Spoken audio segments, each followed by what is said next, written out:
Itzra Greenwald, bonjour Boker Tov. Boker Tov. Merci d'être avec nous ce matin. Je rappelle que vous êtes inspecteur régional de l'éducation nationale, si je ne m'abuse, dans le sud du pays.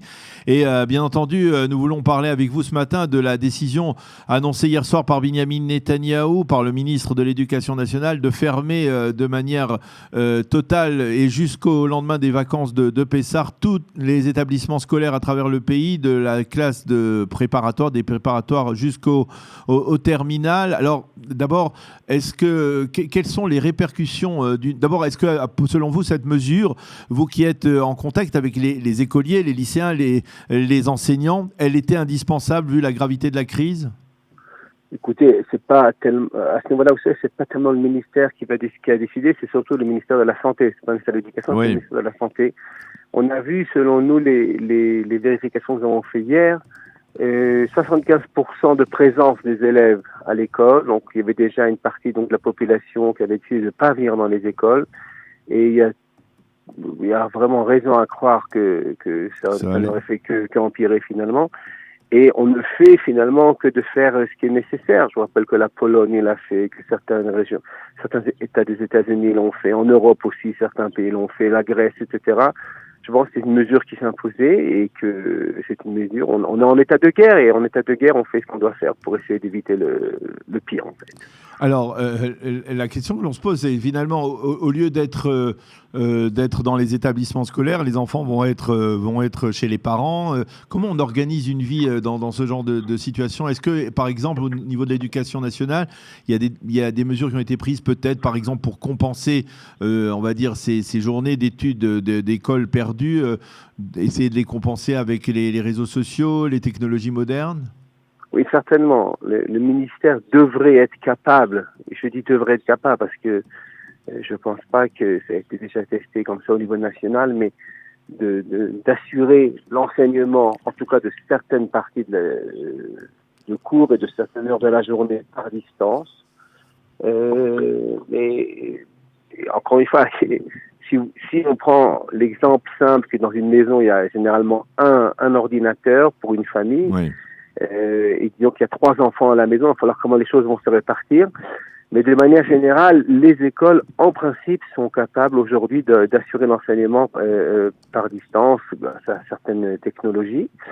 Je rappelle aussi qu'il y a 50 000 élèves d'éducation spécialisée, des enfants qui ont une plus grande nécessité, qui continuent à étudier. Et jusqu'à présent aussi, les jardins d'enfants aussi ils fonctionnent. Je ne sais pas combien de temps encore, mais oui, le système n'est pas totalement paralysé. C'est une mesure qui a été assez critiquée parce qu'on ne voit pas justement la différence entre les enfants. Pourquoi les classes maternelles non et les écoles et les lycées oui. Vous pouvez essayer de comprendre pourquoi? Bon, peut-être d'une part d'abord parce qu'on sait que les plus jeunes sont moins atteints par la maladie que les plus âgés, ça c'est un, mais d'un autre côté, alors on dit à ce moment-là, les enseignantes dans les jardins d'enfants disent elles-mêmes sont souvent des femmes parfois âgées, donc il y a un problème, c'est certain. Mais il s'agit d'essayer de ne pas paralyser totalement aussi la société et l'économie du pays.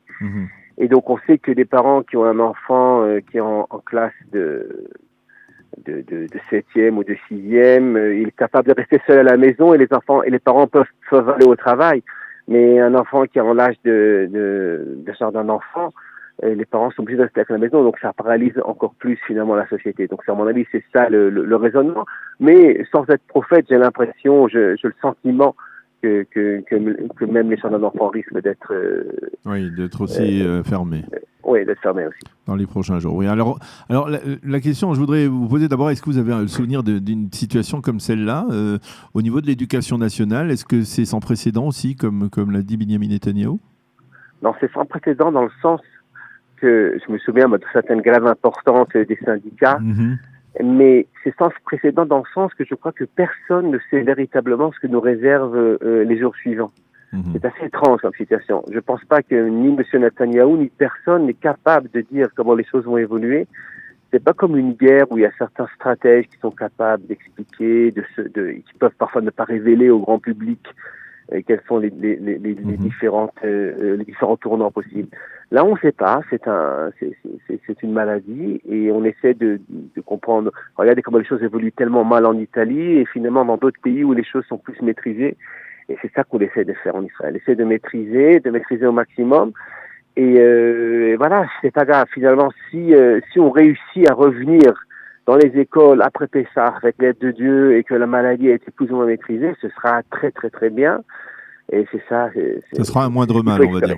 Ah oui, un moindre mal, c'est certain. Alors, je voudrais vous poser la question en tant qu'éducateur, c'est-à-dire vous demander de porter un regard sur ce qui nous arrive là, parce qu'on est vraiment dans une situation un peu particulière. C'est-à-dire, si vous étiez aujourd'hui, donc vous deviez enseigner à des enfants, comment vous leur expliqueriez cette crise? C'est-à-dire, comment peut-on expliquer à des jeunes, que ce soit, on va dire, des jeunes enfants ou même des adolescents qui sont en classe de terminale, une telle crise, une telle épidémie? D'abord, il y a une chose qui est très importante, c'est d'essayer de faire comprendre finalement, c'est une prise de conscience que pas tout est entre nos mains. Et que finalement, on voit qu'un petit virus, là, a priori inoffensif, est capable de bouleverser totalement le monde entier. Et donc, nous qui avons souvent l'impression qu'on est capable à peu près de tout et que tous les pouvoirs sont entre nos mains, c'est une leçon de modestie, c'est un peu difficile comme leçon de modestie. Je pense que c'est important à dire. Et deuxièmement, d'expliquer aussi aux enfants que l'incertitude, ça fait partie des événements de la vie et que c'est... Je veux dire, paradoxalement, on sait bien qu'il y a certains enfants qui sont très contents de ne pas aller à l'école quand les grandes vacances ont commencé. Et de leur dire aussi, grandes vacances, mais il faut comprendre aussi pourquoi, quels sont les risques, qu'est-ce qu'il faut et comment est-ce qu'on doit agir. C'est un peu compliqué aussi parce qu'ils savent aussi que les grands-parents sont plus à risque que eux. On voit aussi que les enfants sont très angoissés pour leurs propres parents aussi. Donc il faut essayer à la fois de calmer, à la fois d'expliquer aussi que, je veux dire que c'est pas très compliqué. Plus les parents sont calmes, plus les enfants le seront aussi. Plus les parents montrent l'exemple, qu'ils se lavent les mains, qu'ils sortent pas quand c'est pas nécessaire. Et moi, je peux donner l'exemple de mon fils. J'ai un fils qui doit se marier dans 1 mois, dans 3 semaines. Et on a bien compris que le mariage, s'il a lieu, il sera restreint au cercle familial. Et il faut vivre ça sereinement, avec calme et en disant, écoutez, finalement, c'est une joie et qu'on reste dans les joies et que s'il n'y a pas les 400 invités prévus, c'est pas grave. Et des choses plus graves. Montrer aussi quelles sont une capacité de voir les choses de manière un peu différente. Et voilà, c'est ça les messages. Ça nous oblige à voir les choses sous une perspective différente, moins on va dire peut-être moins dramatique et en tout cas plus réelle, de revenir à des considérations, on va dire, que l'on avait presque oubliées dans la réalité aujourd'hui d'une modernité qui ne cesse de progresser comme cela. Oui, certainement. Je veux dire, c'est pas grave si le football est arrêté, le basketball est arrêté, s'il n'y a pas de concert, c'est pas grave. Je veux dire, il y a les choses importantes de la vie, c'est-à-dire le cercle familial, le fait d'avoir de quoi manger au quotidien, le fait de savoir que c'est ça les choses importantes. Mais si vous voulez, par rapport à un mariage, savoir que finalement, le couple il va se marier, il y aura des témoins, il y aura la famille proche, c'est ça les choses importantes, les choses de base. Il y a l'impression qu'il y a un retour aux choses les plus... vraiment les choses de base. Eh bien, Yitzhak Greenwald, merci beaucoup d'avoir été avec nous ce matin sur Studio Kalita, nous avoir indiqué d'une certaine manière un peu comment on devait réagir ce matin après cette décision sans précédent de fermer les établissements scolaires du pays, à travers tout le pays, c'est sans précédent. Merci beaucoup d'avoir été avec nous et Shabbat Shalom. Shabbat Shalom, à bientôt.